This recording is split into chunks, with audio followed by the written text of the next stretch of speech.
Hello, hi.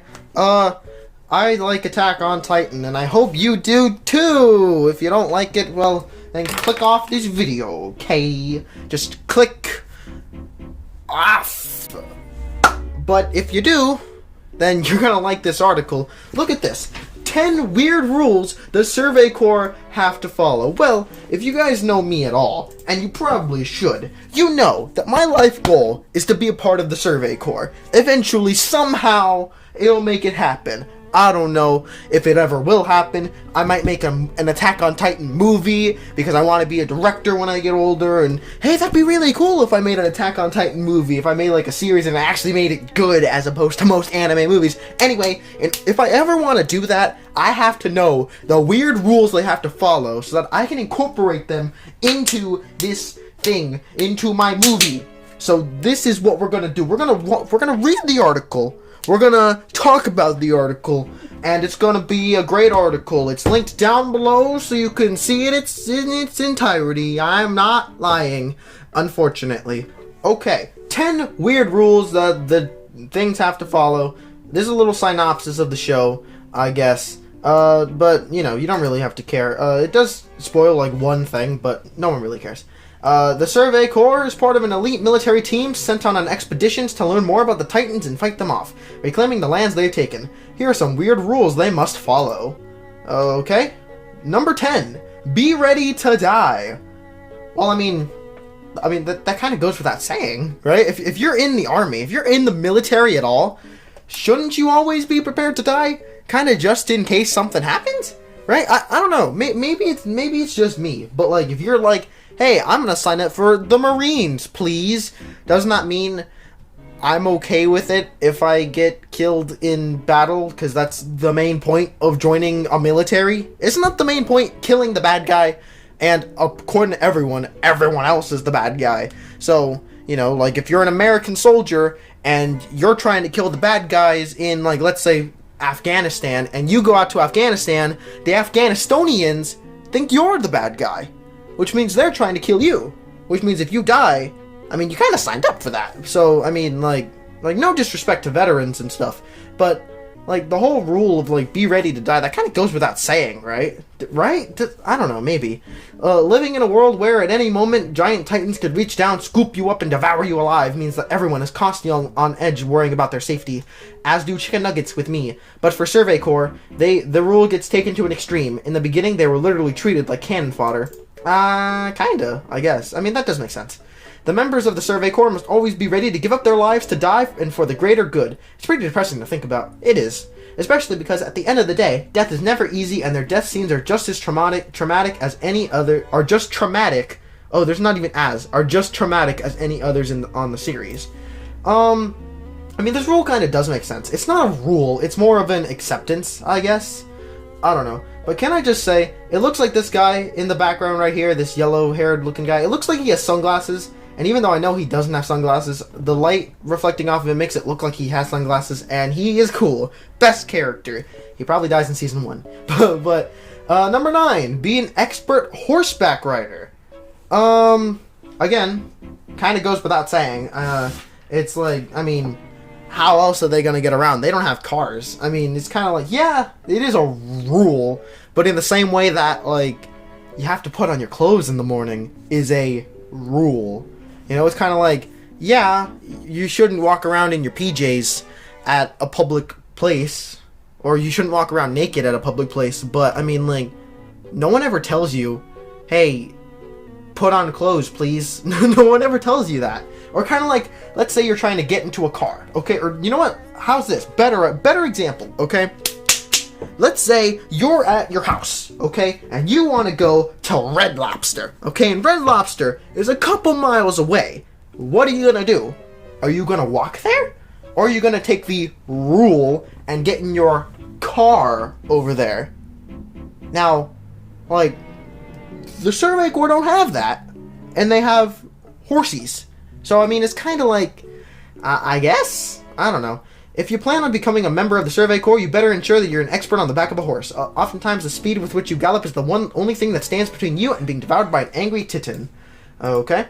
There have been many times in the series where Survey Corps have had to outpace a giant titan by galloping at full speed, unflagged. Have you ever been in a situation where your prowess at horseback riding could mean the difference between life and death? That's a daily challenge for the Survey Corps. I mean, technically, same thing, right? As, like, jockeys and stuff. I don't know. Anyway, number 8, accept gray morality. I guess? I don't know. Obviously, as part of the Survey Corps, they are enlisted in the military. It's kind of weird to consider the fact that the Survey Corps were created as a way to quell curiosity behind the wall and are treated like natural sacrifices with a high mortality rate, and yet they are still expected to do anything their government requires of them. The Survey Corps have to accept being morally gray as people. They're sometimes required to do things they might not want to do. Remember, they're the ones who are responsible for setting up the fight between Eren and Annie in the early days of the series. They do what must be done. Okay, you know what? So far, this is the only one that's like, okay, none of these are rules. They're all unspoken. But this is the only one where it's like, this is different from being an expert in any part. Like, this is different from just being a normal civilian, I guess. I don't know. Like it's weird, because it's like, when you enlist in the Survey Corps, it's obvious that you're probably going to die. And it's also obvious that you got to be on a horse. But it's not so obvious that you have to be morally gray, or at least accept that. So, I mean, that makes sense. Number 7, prepare for death immediately. What? Wait a minute, that was number 10. Number 10 was prepare for death, or be ready to die. This is prepare for death immediately. Wow, they're double dipping with that.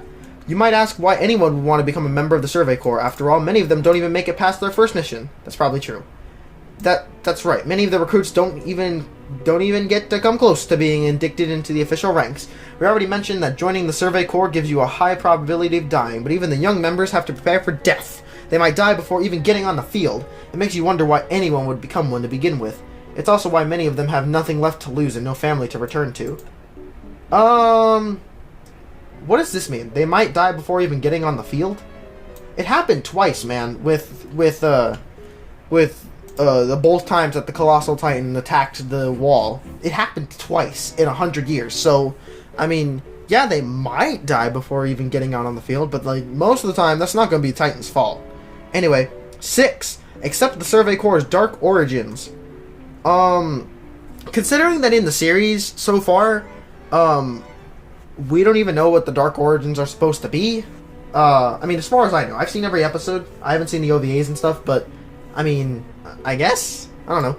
Even though now the Survey Corps are looked upon as some of the most elite soldiers and warriors in the series, that wasn't their original purpose. We've alluded to this above when talking about how frequently these members die, but did you know that that was actually the entire purpose of the Survey Corps at first? No way. It was devised as a way to keep the citizens terrified of what lay beyond the walls and to quell curiosity. If they saw soldiers constantly going on expeditions and not returning alive, it showed that what was out there was too scary to consider. They were devised as sacrificial lambs until Erwin came on board. Yeah, but you don't have to accept it. You don't even have to know it. Like, honestly, I'm gonna be 100% honest. I doubt that Eren, Mikasa, and Armin know what they were supposed to be before Erwin came along. I feel like there's no way. You know, it's like, it's one of the things where it's like, it's an unspoken rule, and it's not even a rule. Like, who cares? Again, literally, of the 5 that we've seen so far, 4 of them have been unspoken rules. Like, it's just like, duh. It's like super obvious. Again, be a good fighter without a gun. That's not a rule. That's a life choice. Okay? When you consider what weapons you might want most when fighting against any kind of monster, most people would consider guns. They're a weapon of choice in plenty of other monster fighting movies and television shows. So why not an Attack on Titan? Well, basically, guns just don't do the trick most of the time. Those gosh diggity darn guns not doing nothing. Instead, the Survey Corps is equipped with special equipment that puts them in the skies. They have to learn how to fight aerially to keep up with the Titans, who tower over them by several hundred feet. Okay, no, it's just several meters. I'm gonna be real. Aren't they between, I think it's like 3 or 4 and 15. So 3 or 4 meters is approximately, if I were to just guess, in between maybe like 12 and 16, 17 feet. Yeah, that's tall. That's like 3 times my height at the 4 meters, the smallest ones. But that's not towering by hundreds of feet. He's towering me by like 10 feet. And the tall ones, the 15-meter ones, that's maybe like 60 feet tall. Tops. So, I mean, yeah, they're big, but they're not like huge. They're not ginormous. I mean, they are pretty big, but still, like, not hundreds of feet. Anyway, not only do they use harnesses to fly through the air, but they also get dual swords to slice the back of the Titan's neck. Their weak point. Okay. Don the cape to prove they are worth... What? Wait a minute. That's not a rule. That's not a rule. It's a uniform. It's literally Oh my god. This is another unspoken rule. It is a uniform. Yeah, it's a rule that you have to wear, like, your camouflage-looking garb when you're in the military, but that's the uniform. I mean, yeah, technically this is a rule, but it's not weird. Wait a minute. This isn't even top 10 rule. This isn't even 10 rules. This is 10 weird rules. Wearing your uniform is not weird. That's not weird at all. I didn't even focus on the fact that these rules are weird. None of them are weird. They all make sense for what you're signing up for. Right? The important members of the Survey Corps are recognizable because they get to wear their long awesome capes. But they don't get a cape of their own until they prove themselves worthy of what... Yes, you do! You get one at the very beginning! Literally, the day that Eren became a member of the Survey Corps, he was given one of the green capes. Hell, not even Scouts aren't the only one who have the capes. Oh, in Season 2, when the 3 different military groups went out beyond the walls, the other ones had capes too. The symbol on the back, instead of being the wings, it was like the Pegasus or the whatever the garrisons is, whatever it is. But like that was their uniform. That's the uniform. And normally, the only reason why we don't normally see the MPs or the garrisons wearing the capes is because it's just irritating. It's like, I mean, if you're just standing around, you're not going to be in full uniform. You know, if you're standing around not doing much, then fine, whatever. You know, maybe they mean, oh, you have to graduate from the military school in order to get a cape, but I really doubt it.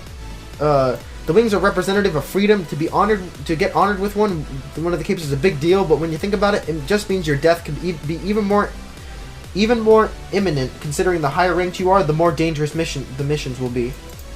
Not really. I mean, the missions are the same for everybody. I mean, you just have a different job, I guess. 3. Be willing to be part of... This is the same thing as be prepared to die. Just, instead of a Titan eating you, you're willing to get eaten by a Titan. Okay, fine, whatever.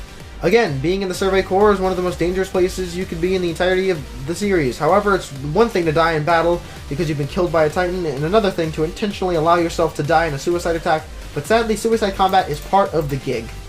It's not really. I mean, in the entire series, there's been maybe like 2 suicide attempts. Or 2 kamikazes, that's what I would say. It's not suicide, it's kamikazes. There's been like 2 in the entire series, from Season 1 to 3. And, I think, tops. There's one notable instance in the series where a legion of new recruits is led on a suicide attack to distract the Beast Titans. You don't have a choice, you have to let yourself die for the greater good. They did have a choice, technically. I mean... Like, they did, but they just chose to go, and they were like, yeah. Except that this is the same thing! Except that you probably won't get to go home. Yeah, if you're dead, you're not gonna go home. Duh. Most members of the Survey Corps don't have much to go home to anyways, but if you're fighting for a family or to make a place safe again, don't anticipate getting much time off, or even any at all. Even if you just want a vacation, it's not really something that is done as part of the Survey Corps. How? We don't see much of what happens with the Survey Corps inside the walls. We really don't. We see them do their training, and we see them go on missions. And normally, from what they say, there's a couple months in between each mission. Are you saying that in between those months, you're just training the entire time? No. No way. The members spend all their time training and preparing for the upcoming expeditions. They may, on occasion, be permitted time to go home or take a break, but it is incredibly rare. When they aren't training, they may also be attending meetings or strategizing. Number 1. Are you serious? Know how to bird run? What the hell does that mean? What is that? Have you ever seen people who run with their arms outstretched to their sides? It's kind of a silly way to run, but it is a necessity if you're in the Survey Corps. It's not totally dissimilar to the infamous Naruto run, although their arms are more to the side than behind them. The reason that the members run like this is because of all their bulky equipment. The harnesses and swords make it difficult to run in a traditional way, so it's easier to keep their arms outstretched to the side so they don't obstruct their distance or speed. Are you serious? That's not a rule. That's not a rule. That's not a rule. That is a trait. That is a habit that people make. When you see your leader running in a certain way like this, then you're gonna be like, well, crap, he's running pretty fast. Maybe he knows what he's doing. It's not a rule. They don't tell you, hey guys, run like this or else you're fired. If you run like a normal person, then yeah, get out. But no one tells them that. It's not a rule.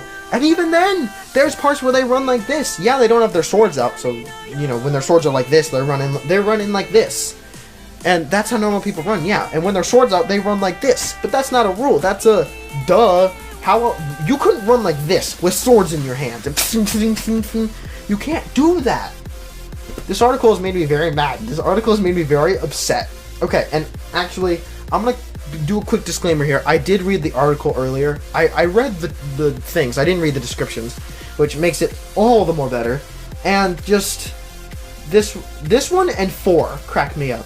Know how to bird run and don the cape to prove they are worthy, because neither of them make any sense. How is this number 1? It's not even a rule, first of all. And 2, yeah, it is weird, but it's not... I don't know. Anyway, thank you so much for watching. I really appreciate it. Let me know what you guys thought about this article, and it is linked down below so you can go and read it yourself. And yeah, this is just this thing is so weird. It's so freaky. It's like Freaky Friday, but I don't know what else to do. So I'll see you guys next time with more stuff. This was kind of a one-off thing. I don't know. If you guys want me to look at more weird stuff, just tell me what it is, and then I'll take a look at it. Who knows? I might make some videos about it. Anyway, okay, bye, stay schminky, and subscribe!